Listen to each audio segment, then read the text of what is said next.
என்னென்ன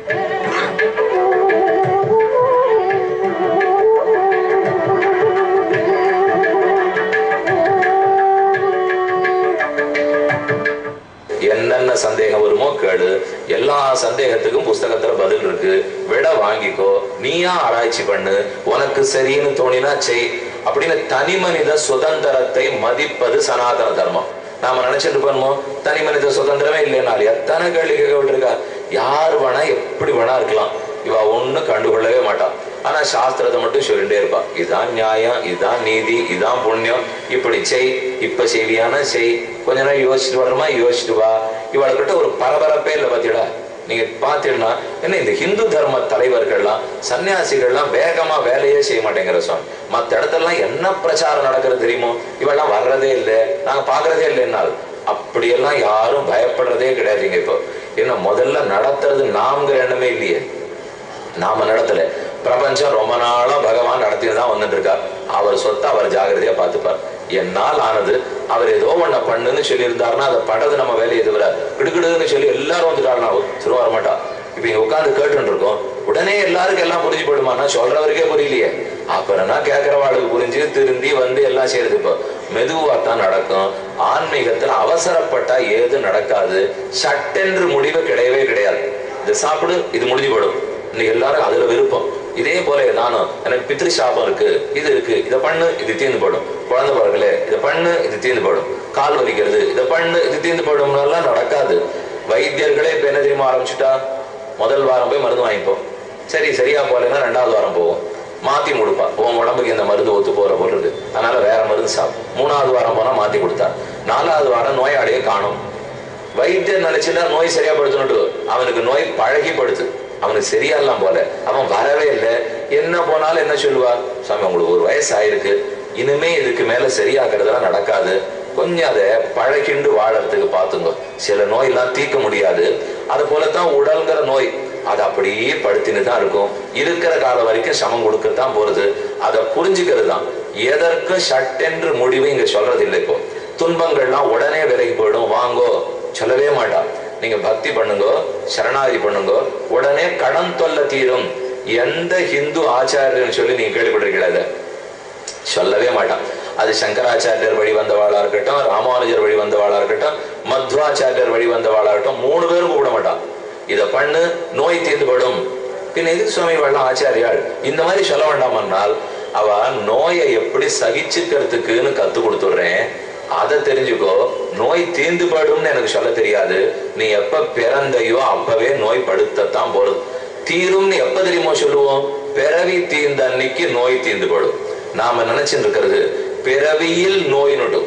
பிறந்திருக்கேன், பிறந்த இடத்துல நோயின்னு நாம நினைக்கிறது.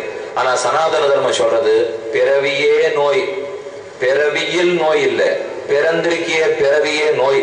பிறவாம இருக்கிறதுக்கு வழி என்னன்னு தேடுப்போம். பிறந்துட்டோம், இனிமே பிறக்கிறது கூடாது. அப்ப அதற்குரிய மார்க்கம் தேடணும் இல்லையோ? அந்த மார்க்கம் கிருதயுகத்துல மாறுதல், திரேதாயுகத்துல வேற, துவாபர யுகத்துல வேற, கலியுகத்துல வேற.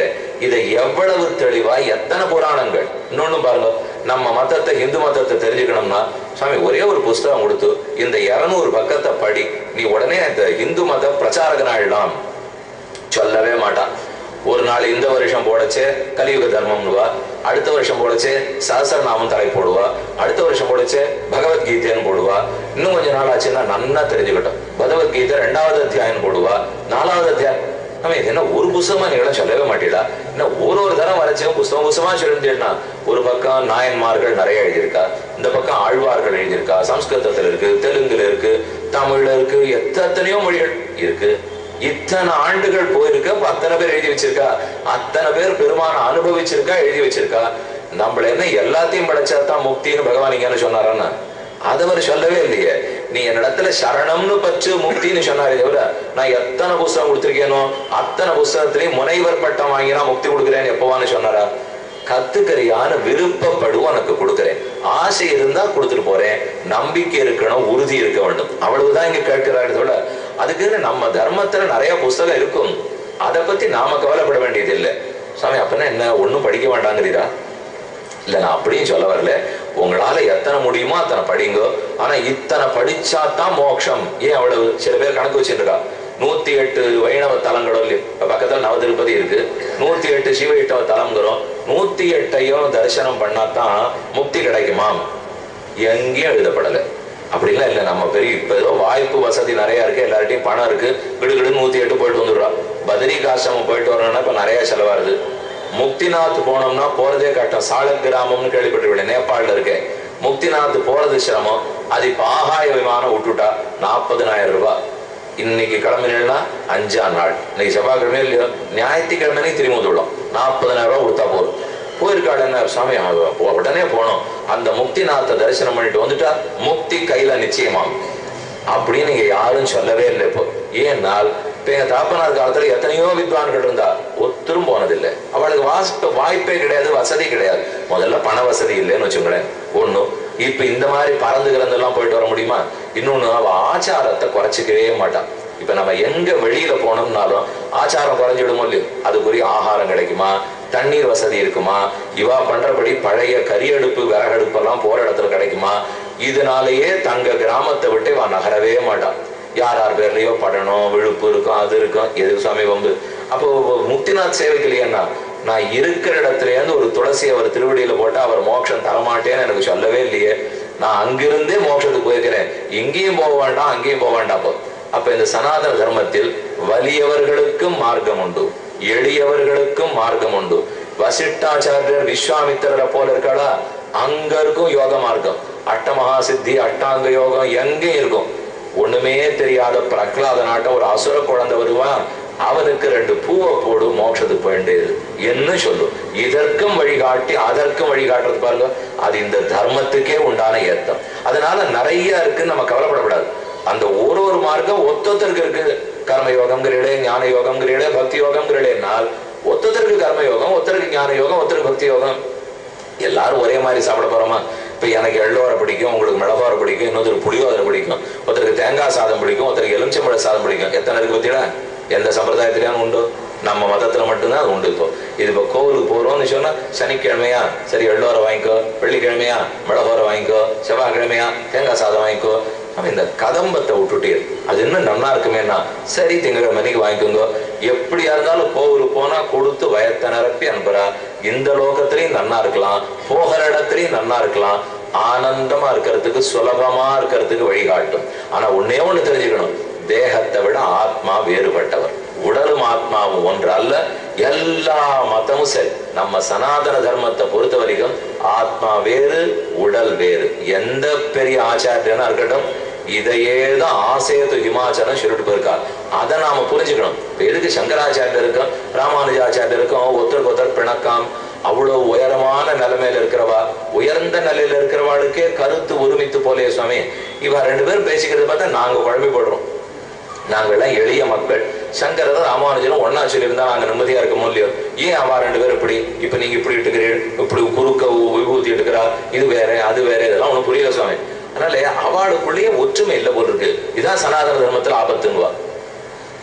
2 விஞ்ஞானிகள் எடுத்துப்போம், பெரிய பெரிய விஞ்ஞானிகள், நோபல் பரிசு எல்லாம் பெற்றவா இருக்காளோ இல்லையோ. அவ 2 பேருக்குள்ள எத்தனை மன வைரம் இருக்கு தெரியுமோ. இந்த விஞ்ஞானி இப்படித்தான் இருக்குன்னு வரும், அந்த விஞ்ஞானி கிடையாது இப்படித்தான் இருக்குன்னு வரும். இவர் 1800 ஒண்ணு சொல்லியிருப்பார், நேர 100 வருஷம் கழிச்சு கண்டுபிடிச்சு 1900 இதை மாத்திருவார்.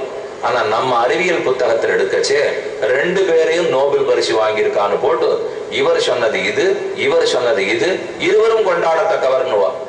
ஆனா நாம என்ன எதிர்ப்பு பண்ணுவோம், துபாரம் சுவாமி சங்கரர் இப்படி சொல்றார், ராமானுஜர் இப்படி சொல்றார், ஒருத்தர் சண்டைன்னு பேசிட்டு இருப்போம். அப்ப அந்த விஞ்ஞானிகள் கூட சண்டைன்னு சொல்லணுமோ இல்லையோ, அதை சொல்றதே இல்லை. இவருக்கும் செலவு சொல்றா, அவருக்கும் செலவு சொல்றா. ஆனா ஏனோ இதை மட்டும் சண்டைன்னு சொல்றாளுன்னா ஒரு சண்டையும் இல்லை. 98% 2 பேரும் ஒன்னா தான் சொல்லியிருக்கா. நம்ம மனுஷன் புத்தியே எப்படி போகும்னா, ஒன்னா ரொம்ப நேரம் பேசியிருந்தா அவளை கண்டுகொள்ளவே மாட்டோம். சரின்னா ஏதோ ஒன்னா பேசிட்டு இருக்கா, 2 பேரும் கொஞ்சம் குரலை வசத்தி ஒரு சண்டை போட ஆரம்பிக்கிறா பாருங்க, கிடுகிடுன்னு போய் அங்க நின்னுப்போம். என்னமோ நடக்கிறதே, என்ன நடக்கிறதுன்னு பாக்கணும். நம்ம 2 பேரும் ரொம்ப நேரமா ஒத்துமையா பேசியிருந்தாளேன்னா அதை பத்தி நான் எங்களுக்கு என்ன சுவாமி இருக்கு, இப்போ அது அவ பாட்டு பேசிட்டு இருக்கா. எங்களுக்கு தெரிய வேண்டியது அவ சண்டை ஆரம்பிச்சே போடுவோம். அதை போல இப்ப நம்ம எல்லாரும் எதை பாக்குறோம்னா, சங்கரர் இப்படி சொன்னார், ராமானுஜர் அப்படி சொன்னார். எதுல இந்த கடைசி 2% 98 ஒன்னா சொல்லியிருக்கா, திருடாதே, பொய் சொல்லாதே, பிறர் பொருளுக்கு ஆசைப்படாதே, பணத்துக்கே ஆசைப்படாதே, இருக்கிறத வச்சு சந்தோஷப்படு, ஜீவகாருண்யத்தோட இரு, யோகத்தில் ஈடுபடு, தினமும் பகவானை தியானம் பண்ணு, பூஜை பண்ணு. 10 விஷயம் எல்லாரும் 3 ஆச்சாரியும் ஒன்னா சொல்லியிருப்பா. ஆனா நம்ம இந்த 10ஐயும் விட்டுட்டு இந்த ஒன்னா இருக்கிறதெல்லாம் விடும். அதை தாண்டி இந்த 11வது ஒண்ணு சொல்லியிருக்காங்க. அது ஏதோ இருக்குன்னு வச்சுக்கோங்க. அவ நிலைமைக்கு 11வதுல ஏதோ ஒரு வேறுபாட சொல்லியிருக்கா. நம்ம நேர அதை பத்தி யோசிக்கணுமா? முதல்ல 10 தாண்டுவோம். இந்த 10 2 பேரும் ஒத்துமையா சொல்லியிருக்காளோ இல்லையோ, அதை மொத்தத்தையும் பண்ணுவோம். சரி சுவாமி பண்ணிட்டு வரேன். அப்புறம் என்னன்னா அப்பதான் அந்த 11வதுடைய உண்மையே நமக்கு புரியும். இந்த 10 பண்ணாம 11வது படிக்க போனோம்னா புரியவே புரியாது. முதல்ல இந்த 10ஐயும் கடைபிடிக்கணும். அதுக்கப்புறம் 11க்கு போனா தான் அதனுடைய உண்மையே தெரியும். பெரிய விஞ்ஞானி இருக்கார். நான் இப்பதான் 3ஆம் வகுப்பு படிச்சுட்டு இருக்கேன். அந்த விஞ்ஞானி கூப்பிட்டு எனக்கு வகுப்படுன்னு அவர் எடுப்பாரா?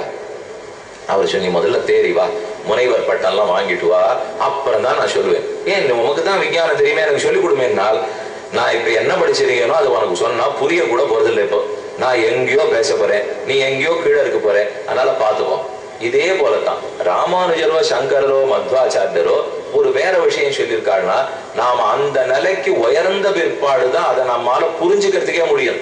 அவ எங்கேயோ இருக்கா, நம்ம கீழே இருக்கோம். அந்த நிலைக்கு எப்படி உயரணும்னால் அவ ஒத்துமையா எதை சொல்லியிருக்காளோ அதை அத்தனையும் கடைபிடிக்கணும். பண்ணாதான் அந்த நிலைக்கு நம்ம உயரவே முடியும். அதை பண்ணவே மாட்டேங்கிறோமே.